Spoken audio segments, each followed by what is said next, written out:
اكو شطاره انا مو شاطر. ليش؟ ما اعرف اروج لروحي، انا مسوي انجازات كلش هوايه، يعني هاي لو موافقي لي على ذني الفيلمين احرج هوايه ناس. احرج يعني هاي الفيلمين المالتي لو ناطيني فلوس مسويها احرج الكثير. يجوز الممثلين بعدوك عن هذا العمل خاف مو تحرجهم؟ لا بالعكس، ممثلين يتمنون يشتغلون معايا يعني على الاقل، لكن ما اعرف، خلينا بعيدين عن الاتهامات الدائره. اثرت عليك هذه التجربه خصوصا بغداد؟ اثرت انه ما خلت الاحلام بي يطلع، يعني الانسان جزء من حياته الكبيره حلم، انه يحلم دائما، يحلم حتى يستعيد نشاطه وحياته ويحب ويروح ويجي ويفرح. طيب استاذ مقداد، الاموال اللي خصصت لهذه الاعمال اللي قدمتها انت تواكب الاعمال اللي يعني لاقت قبول من قبل اداره السينما والمسرح؟ كل الافلام يعني خلينا نطلع 3-4 افلام، انا ما اتهم احد، بس انا اللي شفته يعني هي لا تستحق ان يعطى لها مبلغ 10 دراهم.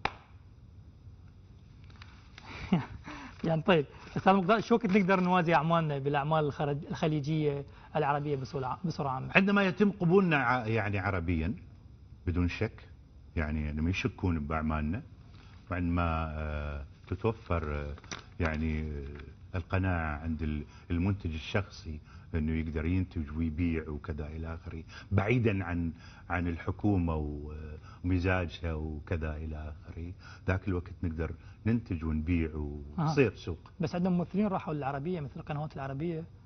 ايه مبروك، يعني هذا مفرح، انا افرح. هذا ايجابي، كلش هوايه، كلش ايجابي.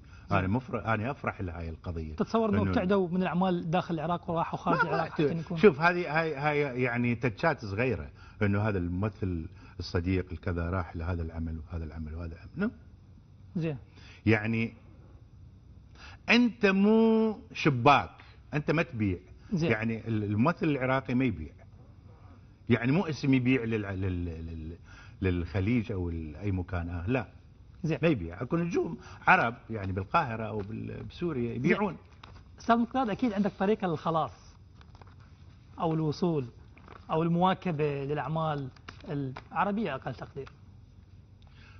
شنو يعني الطريقه يعني اللي تخلصنا من هذا الوضع الوضع المتردي للفن العراقي بصوره عامه، للانتاج؟ الهجمه شرسه، لا يمكن الا اذا اجى واحد يوقف كل هاي الفوضى الغير معقوله او هذا الخراب اللي يحصل في البلاد. يعني الان اكو خراب كبير، يعني احنا علينا ان نعي هاي القضيه. خراب يبدا من عبور الشارع الى اكبر شيء، يعني احنا مخربين، احنا بلد مخرب يعني، وما حد يهتم لهذا الخراب، يعني ما حد يباوع عليه صح.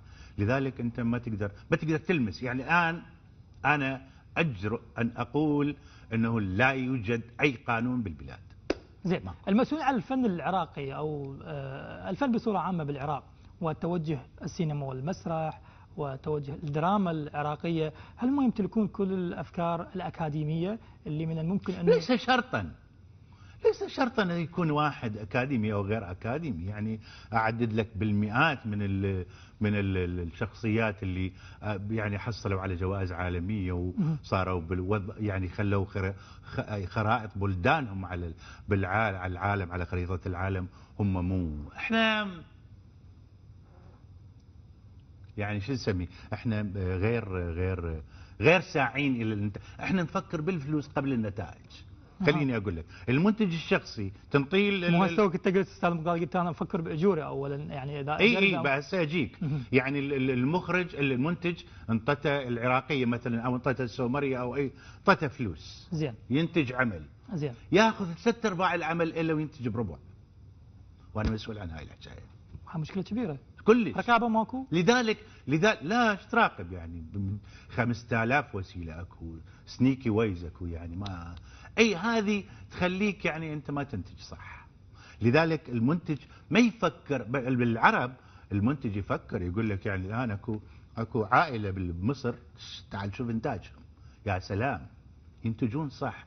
احنا بيفكر لا والله، يقتر على الممثل، يقتر على الديكور، يقتر على الاكسسوارات، يقتر مع المؤلف مع المخرج وهكذا. هذا ما يطلع عمل مهلهل، يعني ما اعتقد. يعني احنا 90% من اعمالنا بهذه الطريقه تنفذ. طيب عرض عليك منصب، يعني ايش اسوي؟ ما انعرض عليك؟ لا حتى انعرض اكثر من مكان مره. طيب تسوي بيه يعني. ليش؟ يمكن تغير المسار. المنصب يمكن تغير المسار لا لا المقداد. ما اقدر، مستحيل. المنصب اتهام، لوثه. انا بالنسبه لي شخصيا افضل ان اقعد ببيتي اشوف اصدقائي، اروح يمهم، يجون يمي ومدري ايش، اسوي انجاز حلو، اكتب حلو، اشوف يعني اسولف ويا بعض الاصدقاء بالفيسبوك. طيب مو تعتبر عزله هاي استاذ مقداد عن الفن؟ لا احنا علينا ان نتفرج.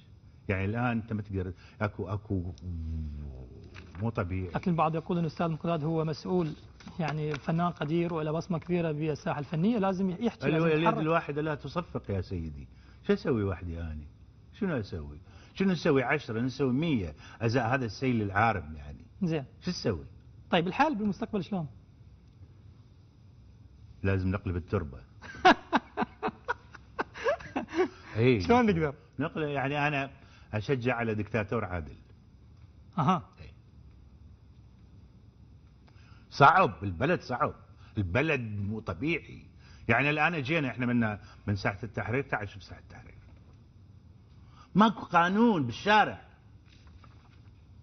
ماكو قانون بسيط بالشارع ماكو. يعني الوضع يعني ما يليق بك بعد 2003 لحد هسه. مو يليق، لا هذا بلدي. لا الوضع قصدك كمجتمعي. لا كظواهر مو سلبيه. يليق، لكن انا احبذ ان اكون شويه من هذا الدا يصير يعني. ما يلائمني شخصيا. موضوع ايضا مهم اخر استاذ مقداد، عنده هوايه من الاسئله فاحاول انه اختصر بها حتى اقدر. هو ايش قد برنامجكم؟ هواي برنامج خير ناخذه كله والله اني انا بس شو طيب استاذ مقداد، يمكن سالتك انه على الوضع اللي نمر به حاليا وانت ما مرتاح يمكن المشاكل اللي تصير حاليا بالمجتمع. شفناك عبر مقاطع فيديو على اليوتيوب تحاول تعالج بعض الظواهر السلبيه اللي عصفت المجتمع العراقي بين فجاه وفجاه نلاحظ ظاهره سلبيه. فما اعرف شفناك عبر اليوتيوب، ما فكرت انه تصنعها عن الدراما او مسلسل؟ هو هذه كانت يعني فقره اسمها تفضل قهوه، يعني من باب انه يعني انت قل كلمه وامضي، تقولها يعني تقول في شيء بسيط. واكو متابعين حلوين وحبابين والطاف تقول لهم يابا انه احنا بلدنا حلو، بلدنا حلو، بس المسؤولين على بلدنا مو حلوين، مو حلوين، يتعبوا للبلد. يعني هذا التناحر احنا انا ما اريد ادخل لا بالفكره ولا بالسياسه أوكي. ولا بس هذا التناحر، هذا الدم العجيب، هذا الكذا الى وما حد يتوقف. يعني ما حد يقول هذا دم مثل هذا اللون مال الكاميرا الاحمر. طيب ما حد يقول دم اكو، خلينا نتوقف، خلينا نتسامح، خلينا نتفاهم، خلينا نتنازل من اجل البلد، من اجل ذول الشباب اللي يروح بالموصل. هذا شباب حلوين، ليش دا يروحون بهاي الطريقه؟ لازم نتفاهم. طفوله تاثروا بهذه المشاكل ومهتم بالطفوله هوايه. يعني طفولتي تخبل من اجمل الطفولات بالدنيا، يمكن حلوه طفولتي. مي تحاول تعكسها حاليا. انا مي يقولون انا الحوت ايضا. يعني انا انولدت باوعت اكو نهر شمروني، عمري 4 سنين او 5 سنين، خلوا لي كرب هنا وشمروني بالمي. حلو. اي طبعا. تحاول تعكسها على الطفوله بالعراق حاليا من خلال برامج افكار. اتمنى اكو مواد تقال للاطفال من اجمل ما يمكن. بس احنا شوف، احنا هذا اللي تقفز ما سوى عندنا تراكم. يعني احنا اذا رحنا لموروثنا الشعبي باشياء تجنن، لكن ما حد يهتم بها. يعني انا شفت في بلدان عربيه يعرفون منو عبد الفتاح القصري مثلا بمصر.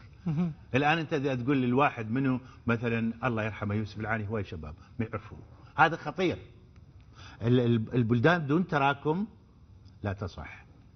هذا التقفز خلينا نحدد من بعد 58 والى الان. احنا لو شايلين 58 وهاي الفتره كلها لازقين قبل 58 الا الان احنا من اجمل. استاذ مقداد ايش محتاج انت كفنان؟ ايش محتاج؟ او الفنان العراقي حتى ما نقولها استاذ مقداد، ايش محتاج حتى ينجز؟ اليوم استاذ مقداد عنده افكار، هذه الافكار لو انتجت، لو اجت جهه معنيه تدعم استاذ مقداد راح يقدم انتاج يستفاد منه المجتمع العراقي بصوره عامه. شوف انا ارجو ان لا يعتبر هذا الاعلان اللي راح اقوله هو محاوله لبيع او شيء من هالغير. شوف الان الله ينطيه العافيه ويقومه بالسلامه يا ربي الاستاذ الكبير الصديق بدري حسن فريد. بدري حسن فريد بال 2004 اظن 5 انا كان هو يعيش في المغرب.